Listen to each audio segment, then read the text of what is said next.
Hello दोस्तों, एक बार फिर से आप सभी का सक्सेस अड्डा फैमिली में स्वागत है। दोस्तों मैं उमेश आप सभी का तहे दिल से स्वागत करता हूं। दोस्तों विगत वीडियो में जैसे कि मेरी टीम और हम सभी ने 2 वीडियो शूट किया था और आपसे पूछा था कि जो जीएस का सेगमेंट चलेगा उसमें हम कहां से शुरू करें। आप ही लोगों के कमेंट और सुझाव के अनुसार जीके जीएस में हम आज हिस्ट्री से शुरू करने जा रहे हैं। आप सभी के सुझाव पर ही जीके जीएस को मैं हिस्ट्री से शुरू करने जा रहा हूं। और हिस्ट्री में कहां से दोस्तों, तो एंशिएंट इंडिया से हम हिस्ट्री को शुरू करने जा रहे हैं। दोस्तों जैसे कि आपको पता है कि हिस्ट्री एक बहुत ब्रॉड पार्ट है और हिस्ट्री से बहुत सारे क्वेश्चन आते हैं और खास करके हिस्ट्री जो मेडिवल, मॉडर्न और एंशिएंट है वहां से, जहां से मॉडर्न इंडिया से बहुत सारे क्वेश्चन आते हैं। साथ ही साथ हम एंशिएंट और मेडिवल से भी बहुत सारे क्वेश्चन को देखते हैं। लेकिन हिस्ट्री में क्रमबद्धता को देखते हुए, हिस्ट्री के क्रमबद्धता को देखते हुए आज हम शुरू करने जा रहे हैं प्राचीन भारत का इतिहास। और प्राचीन भारत के इतिहास में भी कहां से, तो सिंधु घाटी की सभ्यता यानी इंडस वैली सिविलाइजेशन से हम शुरू करने जा रहे हैं। दोस्तों आपको पता है कि सिंधु घाटी सभ्यता से पहले भी क्या कोई सभ्यता थी? आप लोग बताओ भाई, सिंधु घाटी सभ्यता से पहले भी कोई सभ्यता थी क्या? सिंधु घाटी सभ्यता दोस्तों, तो जैसे कि हम बता दें कि सिंधु घाटी सभ्यता से पहले भी विश्व में 4 प्रकार की सभ्यता पाई जाती है। There are 4 type of civilization involve. First of all हम देखते हैं किसकी, तो पहला हम देखते हैं मेसोपोटामिया की सभ्यता। मेसोपोटामिया की सभ्यता, मेसोपोटामिया की सभ्यता, मेसोपोटामिया की सभ्यता। और यह मेसोपोटामिया की सभ्यता क्या विश्व की सबसे प्राचीन सभ्यता है?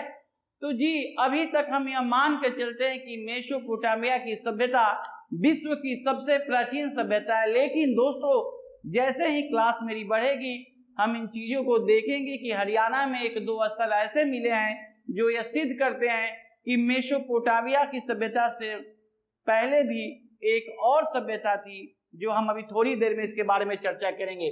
तो पहला है मेसोपोटामिया की सभ्यता, दूसरा है दोस्तों मिस्र की सभ्यता, मिस्र की सभ्यता। तीसरी की बात करें तो भारत की सभ्यता, भारत की सभ्यता। चौथे की बात करें, इस भारत की सभ्यता को हम सिंधु घाटी की भी सभ्यता बोलते हैं दोस्तों, सिंधु घाटी की भी सभ्यता बोलते हैं। और चौथे की बात करें तो चीन की सभ्यता।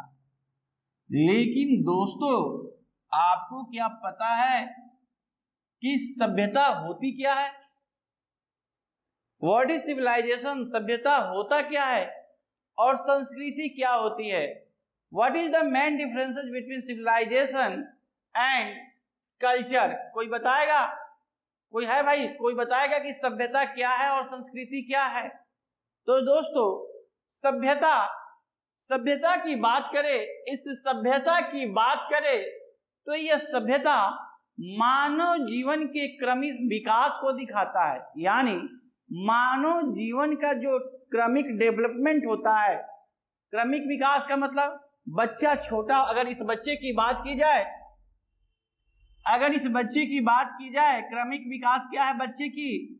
अगर इस बच्चे की बात की जाए दोस्तों तो ये बच्चा क्या है? छोटा है। अब ये बच्चा छोटे से क्या होगा? थोड़ा सा बड़ा होगा और ये बच्चा अब चलना सीख जाएगा दोस्तों। ये बच्चा अब चलना सीख जाएगा। चलने के बाद ये बच्चा स्कूल जाना सीख जाएगा और स्कूल के बाद ये बच्चा क्या? नौकरी करना सीख जाएगा। यानी इसका निरंतर क्या हो रहा है दोस्तों? इसका निरंतर क्रमिक विकास हो रहा है। लेकिन संस्कृति क्या है दोस्तों? अगर संस्कृति की बात की जाए, अगर हम संस्कृति की बात की जाए, हमने अभी सभ्यता की बात की और सभ्यता में हमने क्या देखा कि मानव जीवन का क्रमिक विकास है। अगर संस्कृति की बात की जाए तो संस्कृति मानव जीवन का अभिन्न अंग होता है। यानी मेना, रहना, बोलना, चालना, खाना पीना, ये क्या है? ये सब संस्कृति की बात है। आप सभी को पता है कि कहीं कहीं बिहार में देखते हैं कि छठ पूजा होता है। यही छठ पूजा आप बॉम्बे में भी देखते हैं, कोलकाता में भी देखते हैं, दीपावली, दुर्गा पूजा, ये क्या है, ये सब आपका क्या है, संस्कृति का पार्ट है। दोस्तों आगे हम देखते हैं कि जो ये मेसोपोटामिया की सभ्यता है, मिस्र की सभ्यता है, भारत की सभ्यता है, चीन की सभ्यता है, ये चारों सभ्यताएं कहीं न कहीं किसी न किसी नदी के किनारे विकसित हुई है। ये चारों सभ्यताएं, मेसोपोटामिया की सभ्यता, मिस्र की सभ्यता, भारत की सभ्यता या चीन की सभ्यता कहीं न कहीं किसी न किसी नदी के किनारे विकसित हुई है।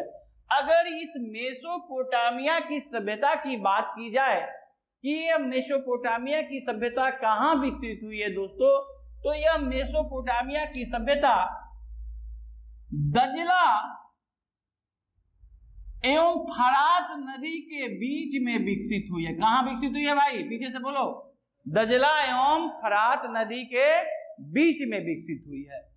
अगर यह मिस्र की सभ्यता की बात की जाए, इस दजला एवं फरात को भाई एक और नाम दिया गया है, इसको हम टिग्रिस नदी बोलते हैं। क्या नदी बोलते हैं, टिग्रिस, और इसी का नाम यूफ्रेटस भी है। फरात का नाम क्या है भाई, यूफ्रेटस, यानी दजला एवं फरात को हम टिग्रिस एवं यूफ्रेटस नदी भी कहते हैं। आप बिल्कुल आज सुनिए, कल हम सारी चीजों को क्या करेंगे, आपको लिखवाएंगे, ठीक है ना। आज जो वीडियो रिकॉर्ड हो रहा है, कल हम आपको क्या करेंगे, लाइन बाय लाइन लिखवाएंगे, इसलिए आप ध्यान ज्यादा से ज्यादा कुछ की पॉइंट्स को क्या कीजिए, नोट डाउन कीजिए, बाकी ये सारा चीज क्या होगा, कल आपको लिखवाया जाएगा। तो देखो जी, मेसोपोटामिया की सभ्यता किस नदी के किनारे है, जोर से बोलिए पीछे से, दजला एवं फरात नदी के बीच में। वैसे ही इस मिस्र की सभ्यता किस नदी के किनारे विकसित हुई होगी, एनीबॉडी एल्स, कोई भी बोले, कहाँ होगी, नील नदी के किनारे। कहाँ भाई, नील नदी के किनारे, नील नदी के किनारे विकसित हुई है। और भारत की सभ्यता यानी सिंधु घाटी की सभ्यता की बात की जाए तो भारत की सभ्यता और सिंधु घाटी की सभ्यता कहाँ विकसित हुई है यार, बताओ। तो सिंधु नदी के किनारे हुई है, सिंधु नदी के किनारे हुई है। और इस चीन की सभ्यता की बात की जाए कि यह चीन की सभ्यता कहाँ, किस नदी के किनारे विकसित हुई है, तो प्यारे दोस्तों यह चीन की सभ्यता वांगो नदी के, किस नदी के किनारे, वांगो नदी के किनारे विकसित हुई है। और इस वांगो नदी को ही क्या बोलते हैं माय डियर, इस वांगो नदी को बोलते हैं पीली नदी। क्या बोलते हैं जी, पीली नदी। तो देखो दोस्तों, चारों की चारों सभ्यताएं कहाँ विकसित हुई है, कहीं न कहीं किसी न किसी नदी के किनारे विकसित हुई है।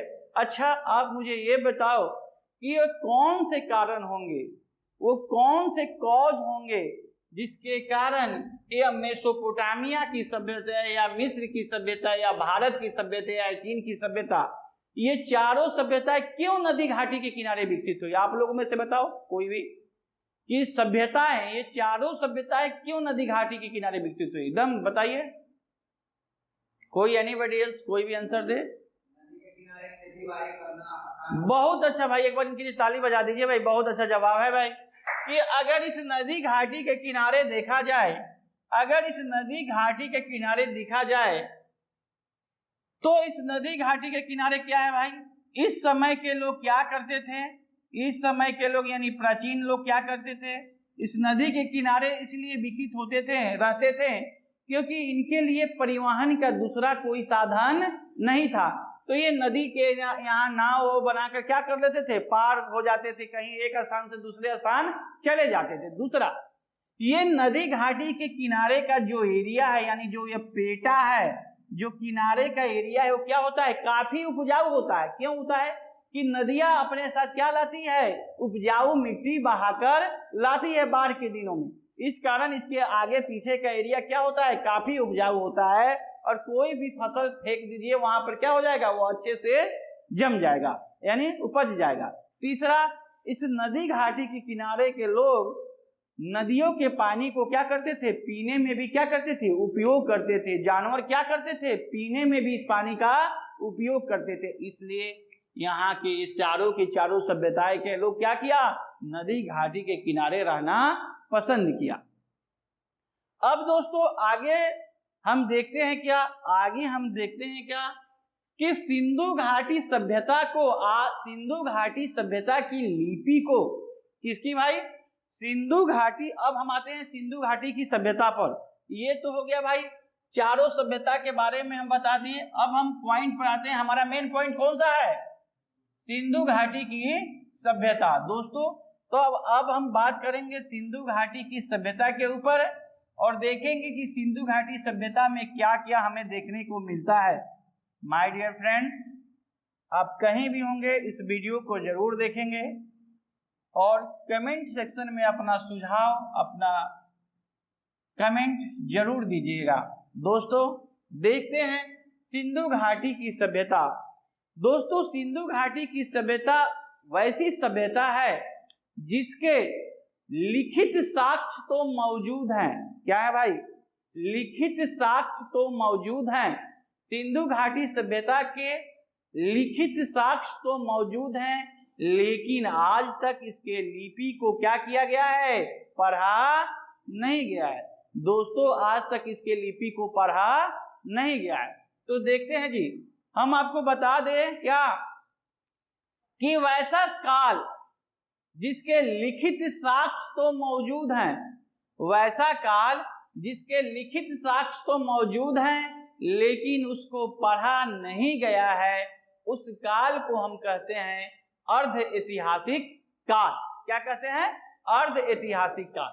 तो हम सिंधु घाटी सभ्यता में क्या देखते हैं कि इसके लिपि के साक्ष्य हैं, इसके लिपि के साक्ष्य हैं, लेकिन इस लिपि को आज तक पढ़ा नहीं गया है। तो क्या मित्रों हम बोल सकते हैं कि सिंधु घाटी की सभ्यता हमारी अर्ध ऐतिहासिक काल की सभ्यता है? जी बिल्कुल बोल सकते हैं। तो हम देखते हैं कि सिंधु घाटी सभ्यता की लिपि कैसी होती थी। सिंधु घाटी सभ्यता की लिपि कैसी होती थी? तो इस सिंधु घाटी सभ्यता की लिपि की बात की जाए तो देखते हैं इस लिपि को। देखो दोस्तों, आप लोग बताओ, आप जो लिखते हो वो कैसे लिखते हो? दाएं से बाएं लिखते हो या बाएं से दाएं? दाएं से बाएं? बाएं से दाएं। मतलब आप ऐसे राइटिंग करते हो, है ना जी? ऐसे राइटिंग करते हो, ऐसे राइटिंग करते हो। ध्यान से सुनिएगा, आप लोगों के लिए है, आप सभी के लिए है। सिंधु घाटी सभ्यता के लोग कैसे लिखते थे? तो सिंधु घाटी सभ्यता के लोग दाएं से बाएं लिखते थे। कहां लिखते थे भाई? दाएं से। ये देखो, दाएं से कहां लिख रहे हैं? बाएं। कहां लिख रहे हैं? दाएं से बाएं। और फिर बाएं से दाएं, फिर दाएं से बाएं, फिर बाएं से दाएं, फिर दाएं से बाएं, फिर बाएं से दाएं। यानी सिंधु घाटी की सभ्यता के लोग कैसे लिख रहे हैं? Right to left, left to right, right to left, left to right, left to right, right to left. पहले दाएं, फिर बाएं, फिर बाएं, फिर दाएं। यानी सिंधु घाटी सभ्यता के लोग दाएं से बाएं, बाएं से दाएं लिखते थे। आगे हम क्या देखते हैं? आगे देखते हैं कि सिंधु घाटी सभ्यता के लोगों को अगर कोई अपने मन के भाव को प्रस्तुत करना होता था, मन की बातों को बताना होता था, कोई बात बोलना होता था, तो भाव भंगिमा बनाकर, चित्र बनाकर अपनी बातों को क्या करते थे? प्रस्तुत करते थे। यानी अगर इनको कोई भी चित्र, गुस्सा हो गए तो गुस्सा वाला चित्र, खुशी है तो खुशी वाला चित्र, लव हो गया किसी से तो प्यार वाला चित्र, है ना? ऐसे चीजों को, यानी ये कोई भी बात अपनी भावनाओं के द्वारा प्रस्तुत करते थे। और कैसे भाई? चित्रों के माध्यम से। इसलिए इस लिपि को बोला गया है भाव चित्रात्मक लिपि। क्या बोला गया है? भाव चित्रात्मक लिपि। यानी सिंधु घाटी सभ्यता की लिपि कैसी है? भाव चित्रात्मक लिपि। और भाव चित्रात्मक लिपि का है तो क्या भाई? भाव के माध्यम से क्या करना? चित्र बनाना। आगे आप देखिए जी, सिंधु घाटी सभ्यता की जो ये लिपि है, क्या इसे हम बोल सकते हैं कि यह गाय के पूंछ के समान है? अरे गाय के पूंछ देखते हैं, ऐसे गिरा रहता है, आप देखते नहीं हो? गाय का पूंछ कैसे नीचे की तरफ लटका रहता है। इसलिए इसे हम क्या बोलते हैं? इस लिपि को गौमूत्री लिपि भी क्या बोलते हैं? क्या बोलते हैं? गौमूत्री लिपि, यानी गौमूत्री शैली भी इसको बोलते हैं। क्या बोलते हैं? गौमूत्री शैली भी बोलते हैं। आगे अच्छा बताओ कि यह सांप के आकार का नहीं है? है कि नहीं है? क्या यह सांप के आकार का है कि नहीं है? इसलिए इस लिपि को अपन लोग क्या बोलते हैं? सर्पिलाकार। क्या बोलते हैं जी? सर्पिलाकार, यानी सांप के आकार का, इट मीन्स सर्पिलाकार। ये तो हम लोग बोलते हैं। अंग्रेज क्या बोलते हैं? तो अंग्रेज सिंधु घाटी सभ्यता के लिपि को बोलते हैं ब्रूस्टोफेदन लिपि। क्या बोलते हैं? ब्रूस्टोफेदन। कोई कोई इसे ब्रूस्टोफेदम भी बोलता है। क्या बोलता है? ब्रूस्टोफेदम। और कोई कोई तो इसे बोलता है ब्रूस्टोफेदस। क्या बोलता है? ब्रूस्टो। इसे अंग्रेजी में बोला जाता है, यानी भारत में क्या बोला जाता है? गौमूत्री शैली, भाव चित्रात्मक शैली, सर्पिलाकार शैली। अंग्रेज लोग क्या बोलते हैं? ब्रूस्टोफेदन, ब्रूस्टोफेदस और ब्रूस्टोफेदम। दोस्तों आगे हम क्या देखते हैं? आगे हम देखते हैं मेरे प्यारे दोस्तों,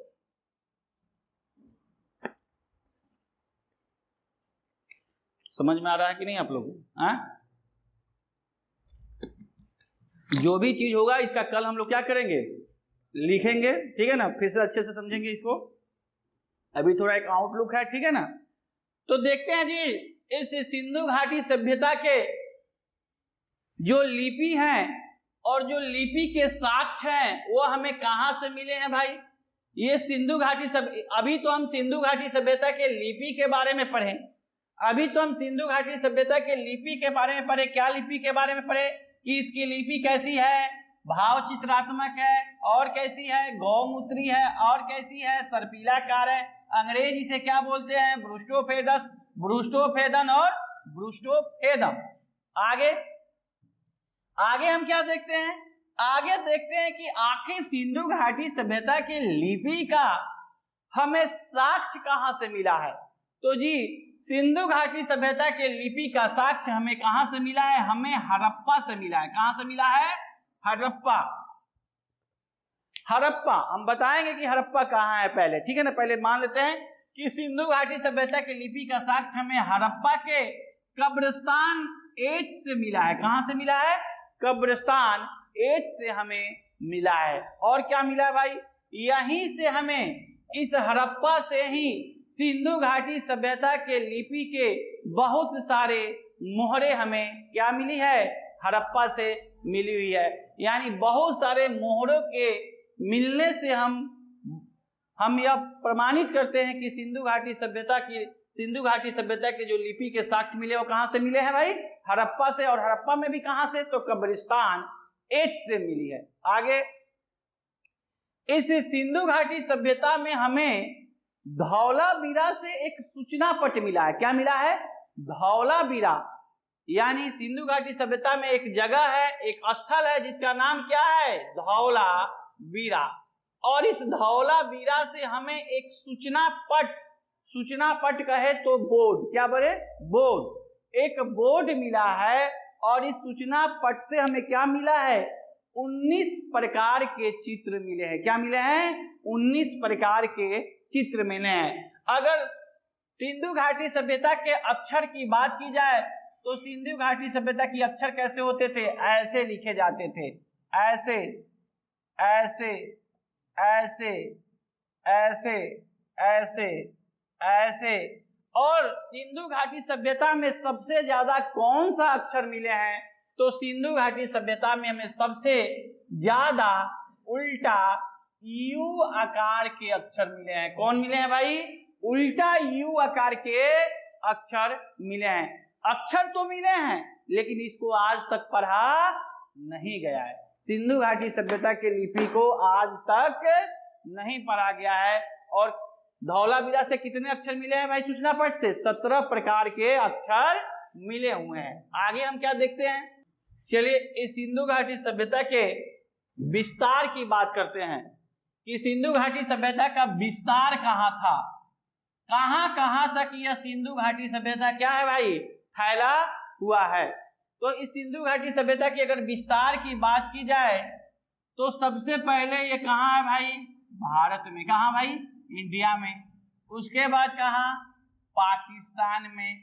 उसके बाद कहाँ, अफगानिस्तान में। कहाँ भाई, अफगानिस्तान में। दोस्तों अगर सिंधु घाटी सभ्यता की विस्तार की बात की जाए तो कहाँ कहाँ है भाई, इंडिया, पाकिस्तान और अफगानिस्तान। लेकिन आप लोगों से पूछते हैं कि अगर सिंधु घाटी सभ्यता की विस्तार की बात की जाए तो सबसे ज्यादा यह सिंधु घाटी की सभ्यता कहाँ फैली हुई है?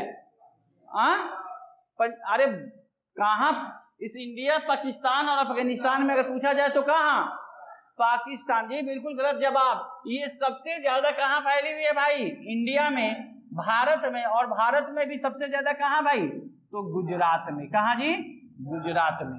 अगर सबसे कम की बात की जाए तो सबसे कम कहाँ फैली है भाई, सबसे कम कहाँ है भाई, अफगानिस्तान में। अफगानिस्तान में हमें 2 ही जगह मिले हैं, 2 ही स्थल मिले हुए हैं। चलिए अब हम देखते हैं इस सिंधु घाटी सभ्यता की विस्तार की अगर हम बात करते हैं। अगर इस सिंधु घाटी सभ्यता की विस्तार की बात करते हैं दोस्तों तो हम क्या देखते हैं, देखिए इस सिंधु घाटी सभ्यता की अगर हम विस्तार की बात करते हैं तो ये क्या कहलाएगा, नॉर्थ मान सकते हैं इसको साउथ मान सकते हैं, इसको ईस्ट मान सकते हैं कि नहीं, और इसको क्या मान सकते हैं, वेस्ट। यानी अगर हम 4 ही तो दिशा है ना, चारों दिशाओं की बात की जाए तो हम देखते हैं कि सिंधु घाटी की सभ्यता उत्तर में कहां तक फैली हुई है, दक्षिण में कहां तक फैली हुई है, पूरब में कहां तक फैली हुई है, और पश्चिम में कहां तक फैली हुई है। अगर उत्तर की बात किया जाए, सिंधु घाटी सभ्यता की अगर उत्तर की बात की जाए तो इस उत्तर में एक जगह है जिसका नाम है क्या भाई, मांडा। उत्तर में हमें कहा मिला है भाई, उत्तर में एक जगह है जिसका नाम क्या है, मांडा। और यह मांडा कहाँ है भाई, जम्मू एंड कश्मीर। और जम्मू और कश्मीर में भी कौन सा जिला, तो भाई आंखों का नूर अखनूर, यानी कौन सा जिला यार, अखनूर जिला में। तो हम बोला है आपसे, अगर मैं आपसे पूछूं कि सिंधु घाटी सभ्यता का उत्तरी छोर कहाँ है तो कहाँ है, मांडा, जम्मू कश्मीर, अखनूर, और किस नदी के किनारे, तो यह हमें मिली है भाई चेनाब नदी के किनारे। कहाँ भाई, चेनाब नदी के किनारे। अगर दक्षिण की बात की जाए तो दक्षिण में एक जगह है जिसका नाम है दैमाबाद। क्या नाम है दोस्तों, और दैमाबाद कहाँ है, महाराष्ट्र में है। दैमाबाद कहाँ है भाई, महाराष्ट्र। और महाराष्ट्र में भी कहाँ, तो अहमदनगर जिले में। कहाँ है भाई, अहमदनगर जिले में। और किस नदी के किनारे, तो दोस्तों हम इसको बोलेंगे परवरा नदी के किनारे। किस नदी के किनारे, परवरा नदी के किनारे। और परवरा नदी का सहायक किसकी नदी है भाई, तो गोदावरी की परवरा क्या है भाई, सहायक। अगर परवरा नहीं देकर परीक्षा में अगर गोदावरी बोले तो आप क्या जवाब दोगे, गोदावरी ही मारना। तो हम देखते हैं कि सिंधु घाटी सभ्यता का उत्तरी छोर कौन सा हो गया, जम्मू कश्मीर, अखनूर, चेनाब नदी के किनारे। दक्षिण में कौन सा हो गया, दैमाबाद, महाराष्ट्र, परवरा नदी के किनारे। अब पूरब की बात करें तो पूरब में कौन सा है भाई, आलमगीरपुर। कौन सा जगह है भाई, आलमगीरपुर। और आलमगीरपुर में कहाँ है भाई, उत्तर प्रदेश। और किस नदी के किनारे दोस्तों, तो हिंडन नदी के किनारे। कौन सा नदी के किनारे, हिंडन नदी के किनारे। और अगर दक्षिण की बात की जाए, तो कौन सा हो जाएगा, सुतका गेंडोर। कौन सा हो जाएगा, सुतका गेंडोर। कौन सा हो जाएगा, सुतका। दक्षिण में कौन सा हो जाएगा, सुतका गेंडोर। और यह सुतका गेंडोर कहाँ है भाई, मकराना, बलूचिस्तान के मकराना तट पर है। कहाँ है जी, बलूचिस्तान के मकराना तट पे है ये दक्षिणी छोर, मकराना तट पे। यानी अगर उत्तर में कहे तो हमें मांडा मिला, दक्षिण में कहे तो डायमाबाद, पूरब में कहे तो आलमगीरपुर और पश्चिम में कहे तो कौन सा दोस्तों, सूतका गेंडोर। तो ये क्या है भाई, सिंधु घाटी सभ्यता का क्या है, विस्तार है। सिंधु घाटी सभ्यता का क्या है, विस्तार है। अगर आपसे पूछा है कोई परीक्षा में कि सिंधु घाटी सभ्यता का उत्तरी छोर कहाँ है, उत्तरी विस्तार कहाँ है, तो क्या बोलिएगा, मांडा। अगर बोला जाए दक्षिणी छोर तो क्या बोलिएगा, दायमाबाद। अगर कोई बोले पश्चिमी छोर, पूर्वी छोर तो क्या बोलिएगा, और कोई बोले पश्चिमी छोर तो क्या बोलिएगा, सूतका गेंडोर। अगर कोई पूछे कि मांडा किस नदी के किनारे है तो क्या बोलिएगा, क्या बोलोगे आप, चेनाब नदी के किनारे।